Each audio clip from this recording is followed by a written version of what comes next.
Hey, I'm Rob from JTRpodcast.com, and this is the Goonies adventure card game, a card game based on a film from 1985.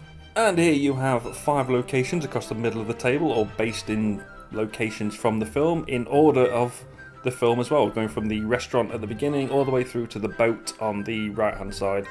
And underneath, or to the right as you're looking at it now, you're going to put some item cards underneath, a certain 10 item cards, and they match the colour of the locations. There's going to be another deck of 50 item cards, and you give those a shuffle. There are some encounter cards, like this One-Eyed Willy card. There's going to be a deck of those off to one side as well. Everybody's going to get a character card, one of the Goonies themselves. I took Andy because I remember her always struggling to play the piano that time.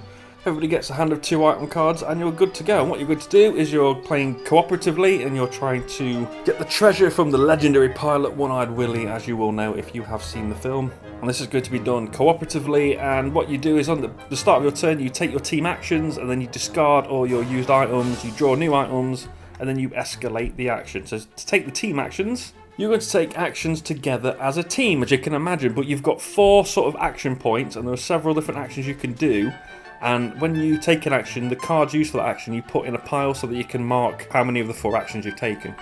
The first action you can do is you can move the Goonies. You have this big, overproduced and unneeded Goonies meeple, a group of meeples, all holding hands, and basically you discard a card of that colour, and you're going to move the Goonies to that matching colour location. You can clear an obstacle, so those are the cards underneath the location cards, or to the right as you're looking at them through the film. And you have to discard cards to match the symbols, so if you've got one key symbol, you need to just discard an event card with a key on it. If it's got 2 symbols, you have to discard 2 different cards, and they can be discarded by any number of players, so you can all kind of group together to discard cards to clear these obstacles. If a location is cleared of obstacles and there's nothing underneath it, and the Goonies are at that location, you can then explore it by just playing an item card. It doesn't have to match the location, you just have to discard a card to show that you've taken the action.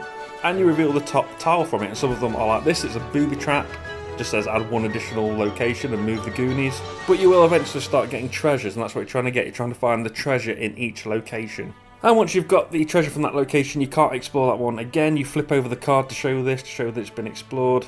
Otherwise, if you get a booby trap or whatever kind of obstacle you get, you're just going to stick it at the bottom of that deck. So you're just going to try and cycle through these tokens till you get the right one of each of the 5 locations.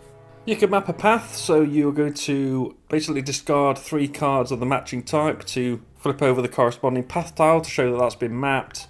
You can remove a fratelli, so we looked earlier at the One-Eyed Willy encounter. Some of those encounters are going to be fratellis, and to remove one of those you're going to have to get 3 cards with the same item on them and discard them, and you can remove a fratelli from the game. If you've got too many fratellis in play, you'll end up losing. And once you've taken your 4 actions, because that's all you're going to do, is you're going to take 4 actions. Any 4 of those you've done, you're going to work together to do this. Then you can discard all the piles of cards that you've put to one side for the actions that you've used. And then you're going to draw new cards. You're going to draw either 1 each or 2 each, depending on the number of players. And you've got a hand limit as well, depending on the number of players as well. Then you're going to escalate. So you're going to draw an item card and put it at the matching colour location. If it's got a skull and crossbones symbol on it, you're going to draw the top encounter card and resolve it. If it's got a little double arrow, you're going to resolve the area's escalate effect, which could be on the card and might not be, depends if it's there.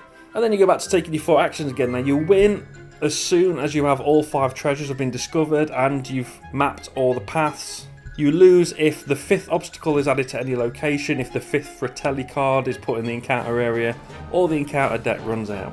Now this game was published by Albino Dragon. Now I'm looking at my Board Game Geek ratings, here they are. I've rated 3 games a 1.